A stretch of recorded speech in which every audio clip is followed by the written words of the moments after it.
အားလုံးပဲမင်္ဂလာပါခင်ဗျာဒီကနေ့မှာကျွန်တော်မြောက်ဝေပေးလို့တော့ကျွန်တော်ဒီချန်ကျူဟီ HDR တွေမှာတော်ပြီးနေကျူရှိတခု solid A နဲ့ sunny တွေကိုမြောက်ဝေပြီးကျွန်တော်ဒီ software မှာတော်ပြီးတဲ့တိုးတွေဖြစ်တဲ့ဒီကျွန်တော်တို့ pattern တွေပေါ့နော်circular pattern နဲ့ rectangular pattern လေးကိုအတော်ပြုနေလေးကိုကျွန်တော်တပါးတယ်မြောက်ဝေလို့ရှင်းဖြစ်ပါတယ်မြောက်ကကျွန်တော်ဒီ metric ပိုင်းဆက်ဆံမှာပေါ့နော်ကျွန်တော်တို့ကဒီပတ်ပေါ်လေးဖြစ်တဲ့ကြောင့် metric ပတ်လေးကိုရွေးချယ်လိုက်ခြင်းဖြစ်ပါတယ်ပြီးကျွန်တော်တို့ဒီ robot overall လေးကိုကျွန်တော်အသုံးပြုပြီးတော့ဆက်ဆုံးမှာဖြစ်ပါတယ်ပြီးကျွန်တော်တို့ဒီမှာသူကကျွန်တော်တို့custom play ပေါ့နော်ကျွန်တော် play ရွေးချယ်ပေးရမှာဖြစ်ပါတယ်ပထမဦးစွာ play ဆိုကျွန်တော်တို့ကဒီ play ကိုယူလိုက်ပါတော့ဒီ play ကကျွန်တော်တို့ robot ပတ်ပေးမှာဖြစ်တဲ့ကြောင့် play ကတော့ကိုကြိုင်းတဲ့ play ရွေးပေးလို့ရပါတယ်ကျွန်တော်ဒီ font play လေးကိုကျွန်တော်ရွေးပေးလိုက်မယ်ပြီးရင်ကျွန်တော်တို့ဒီကျူရှိဆက်ဆုံးမှာပေါ့နော်ကျွန်တော် robot တို့တဲ့ကြောင့်ကျွန်တော်တို့တပိုင်းပဲဆွဲပြီးတော့ဒီ center ကိုယူရော robot ပတ်ပေးလိုက်ရင်အပြည့်ဖြစ်သွားမှာဖြစ်ပါတယ်အဲ့ဒီအတွက်ကျွန်တော်တို့ဒီကျူချီရဲ့ play ရွေးပြီးဆိုရင်ကျွန်တော်တို့ကျူချီကိုဆက်ဆုံးဖြစ်ပါတယ်ကျူချီကိုဆက်ဆုံးဆိုရင်ကျွန်တော်တို့ဒီမှာဒီဘက် chance ဆိုရင်ဒီလေးနှစ်ထည့်ရှိတယ်ပေါ့နော်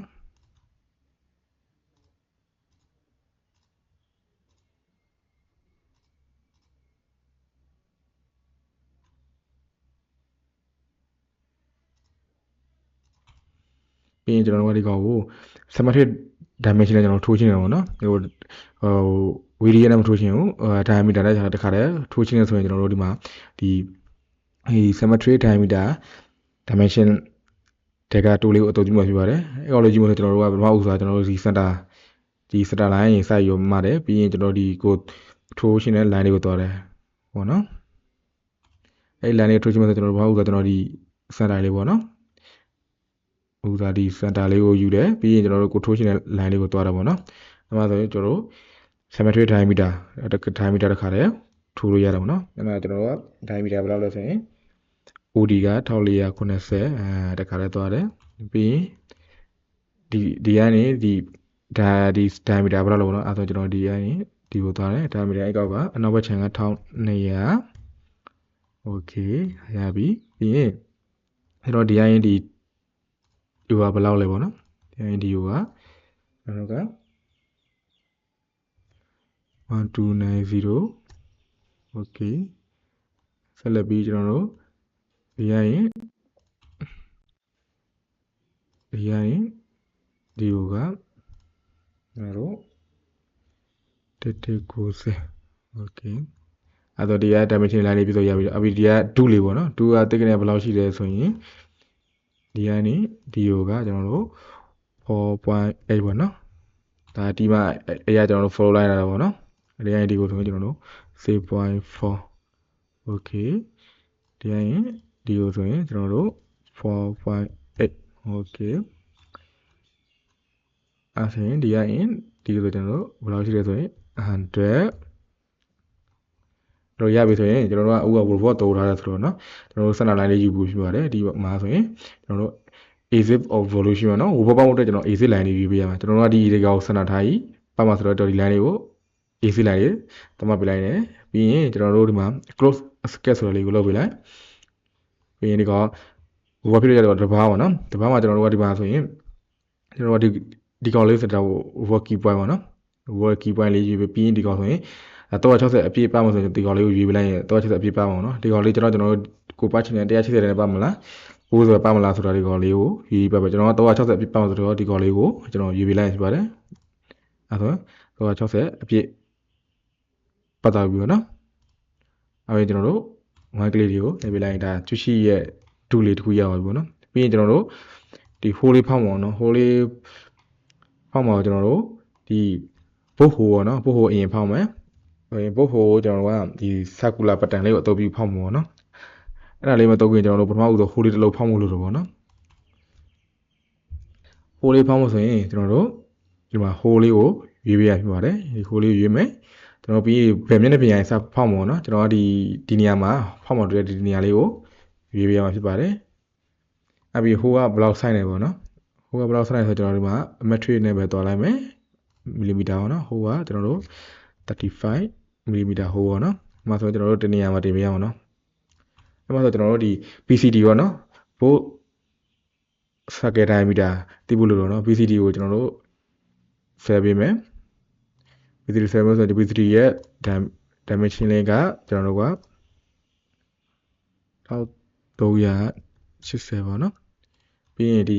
hole ဘယ်နှလုံးဖောက်မှာပေါ့နော်ကျွန်တော်တို့ hole ဘယ်နှလုံးဖောက်မှာဆို hole က32လုံးပေါ့နော်အကြမ်းမြင်က32လုံးဆိုတော့ကျွန်တော်360ဒီဂရီမှာ32လုံးဆိုတော့360ကိုအစား32အဲ့ဆိုရင်3.2ညာအဲ့တော့ကျွန်တော်တို့ thread ကဖြစ်ဖို့လို့ပေါ့နော် thread ကဖြစ်မယ်ဆိုတော့ဘယ်လိုလဲဆိုတော့ကျွန်တော်ဒီ center line ရဲ့ညီတီများတို့ဟိုဘက် channel ဘက် channel balance ဖြစ်နေရမှာပေါ့နော်အဲ့ဆိုရင်32လုံးကိုကျွန်တော်တို့ကဒီကောင်လေးကိုဟိုဘက် channel ဘက် channel ညီအောင်ဆိုရင်ကျွန်တော်တို့5.625 degree လဲဖို့လို့ပေါ့နော်အဲ့ဒါဆိုကျွန်တော်တို့ဒီ degree လေးကိုကျွန်တော်တို့လဲပေးဖို့လိုပါတယ် 5.625 ဟောလေးကိုလဲပေးမယ်အဲ့ဆိုရင်ဒီရဲ့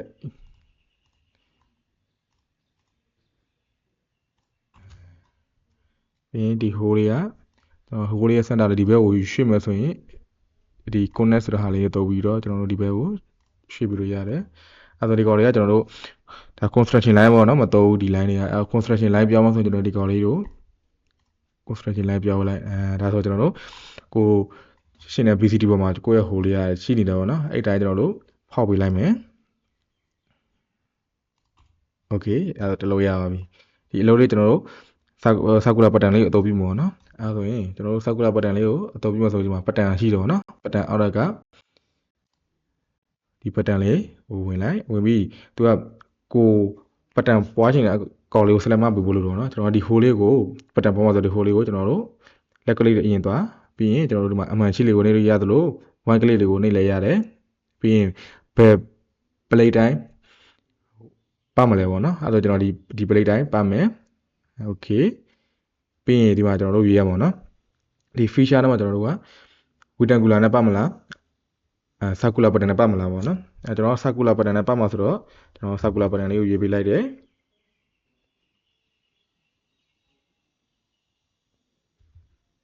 circular pattern လေးရွေးပြီးရင်ကျွန်တော်တို့ကဒီမှာ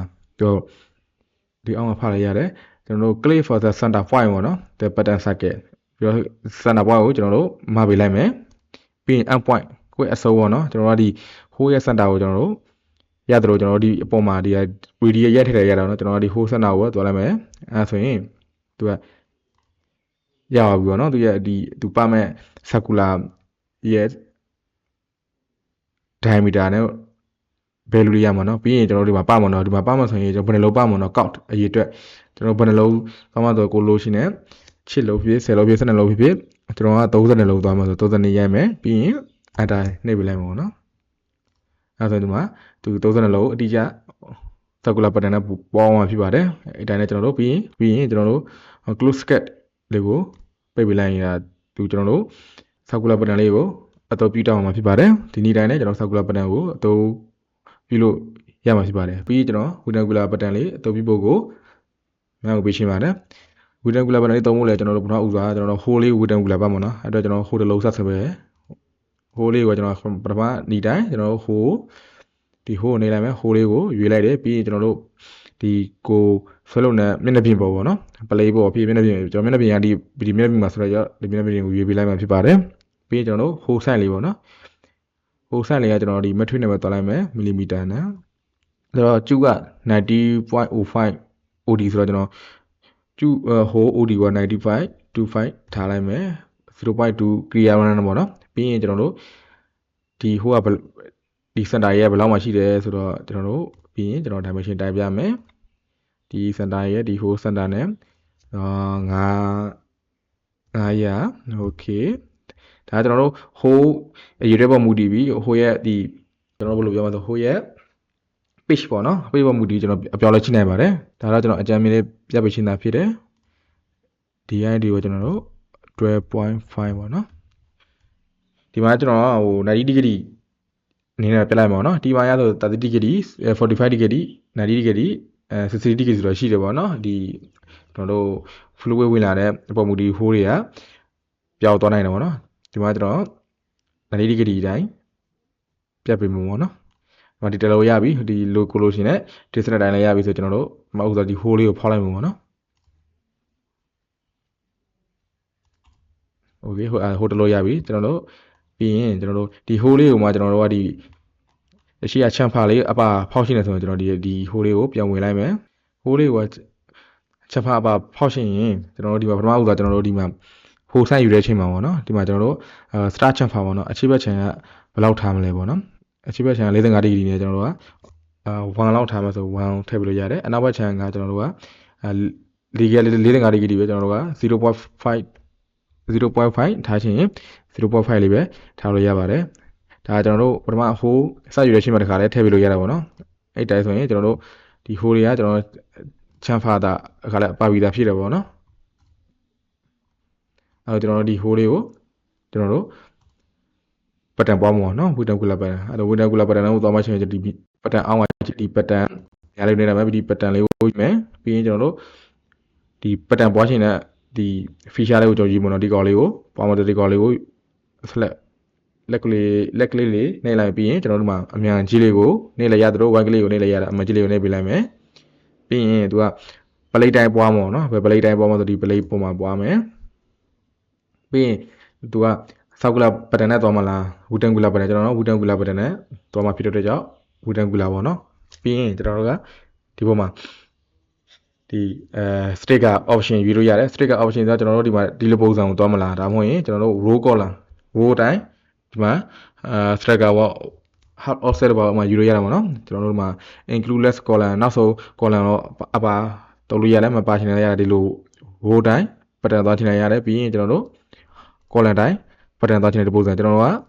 ကလောဆယ်ရိုးပုံစံမှာတော့ none ကိုတော့ပြပြဖြစ်ပါတယ် none ကိုကျွန်တော်ယူလိုက်မယ်ပြီးရင်ကျွန်တော်တို့ဒီမှာ fit ပေါ့နော်ကျွန်တော်က face ဒီမှာဆို face ရှိတယ် face ရှိတယ် face ကျွန်တော်တို့ face အတိအကျပဲကျွန်တော်သွားလိုက်မယ်ပြီးရင်ကျွန်တော်တို့ h ဒီအတိုင်းဘယ်နှလုံးပေါ့နော်ဒီကဲဘယ်နှလုံးကိုကျွန်တော်တို့ကဒီကိုလိုချင်တဲ့ပုံမူတည်ပြီးကျွန်တော်ကလောဆယ်40လုံးသွားမယ်ဟုတ်ပြီ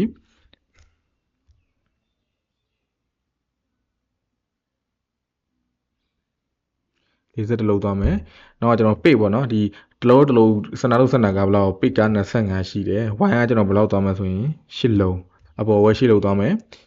ပိတ်ရတယ်ဘယ်လောက်လဲဆိုတော့တလုံး25ပေါ့နော်စနာလို့စနာကအဲ့တိုင်းသွားပြီးကျွန်တော်ဒီစင်တာရင်ဒီလိုလေးလုပ်ပေးလိုက်တချမ်းရပြီပေါ့နော်တခါတည်းအပြည့်ဆွဲလိုက်ချင်ရတာနော်ကိုလိုရှင်တော့ကျွန်တော်ကတချမ်းပြီးမှတချမ်းကိုကျွန်တော်အမေရာခောက်ပြီးတော့လုပ်ပြမှာဖြစ်တဲ့ကြောင့်ကျွန်တော်တချမ်းပဲအရင်ဆွဲလိုက်တယ်အဲ့တိုင်းဆိုကျွန်တော်တို့ဒီမှာကိုလိုရှင်နဲ့ဟိုးရည်အတွက်နဲ့ကိုလိုရှင်နဲ့ row column အတိုင်းထွက်လာမှာဖြစ်ပါတယ်ဒီမှာကျွန်တော်မလိုချင်တဲ့အလုပ်တွေပြန်ဖြစ်လဲဒီမှာဒီကောင်နဲ့ဖြစ်လို့ရတာပေါ့နော် select နဲ့ separate occurrence ဆိုတဲ့ဟာလေးနဲ့တိုးပြီးတော့ကျွန်တော်ဖြုတ်ဖြစ်နေခဏကြာပြန်ပြပါတယ်ဒါမျိုးကျွန်တော် close scale တွေကိုရေးပေးလိုက်မှာ okay အဲ့တော့ကျွန်တော်တို့rectangular pattern လေးနဲ့ hole လေးတွေကိုပွားလိုက်မှာဖြစ်ပါတယ်ပြီးရင်ကျွန်တော်ကဒီကိုမလိုချင်တဲ့အလုပ်လေးဖြောက်ရှင်းရဆိုရင်လွယ်ပါတယ်ကျွန်တော်တို့ဒီပဲသွားတော့ pattern နဲ့သွားမယ် pattern ကိုကျွန်တော်တို့ဒီမှာ edit profile နဲ့သွားလိုက်မယ်ပြီးရင်ဒီ sketch line လေးပေါ့နော်ဒီ line လေးကိုကျွန်တော် select ပေးလိုက်မယ်ဒီမှာပေါ်လာပြီဒီမှာဆိုရင်ကျွန်တော်တို့ဒီကောင်ဆိုရင်ကျွန်တော်တို့တစ်လုံးချင်းစီပေါ့နော်ဒီမှာဆိုအများကြီး multiple ရွေးလို့ရတယ်ပေါ့နော်ဒီမှာနှလုံးစီရွေးတဲ့ size မျိုးပေါ့နော်ကျွန်တော်တို့ဒီ multiple ကျွမ်းဆိုကိုလိုဖြောက်ချင်တဲ့အလုပ်လေးဒီလိုဖြောက်လို့ရပါတယ်ကိုပေါ်ချင်တဲ့အလုပ်လေးပေါ့နော်ဒီမှာ edit လည်းလုပ်ပြီးဖြောက်လို့ရပါတယ်ဒီမှာဆိုပြောက်သွားပြီပေါ့နော်အဲ့တော့ဒီကောင်လေးဆိုရင်အခြေကုပ်လူပန်သက်တာတော့ပေါ့နော်ပတ်တန်လေးတုံးပြီးတော့ကျွန်တော်တို့ပေါ်လာတဲ့ခါကျရင်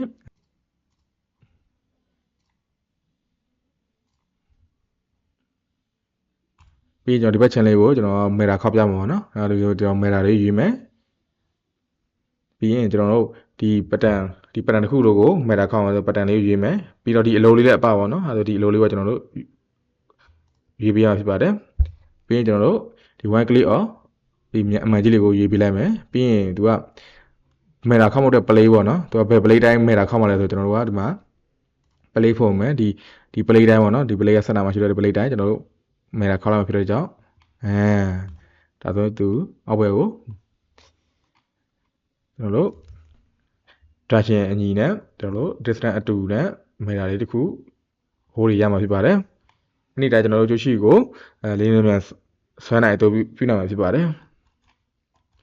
ပြီးရင်ကျွန်တော်တို့2D ပေါ်ခေါ်တင်ပါတော့ဒီရောလေးကိုကျွန်တော် save လုပ်ရတယ်ကျွန်တော်တို့ကိုလိုချင်တဲ့ file မှာ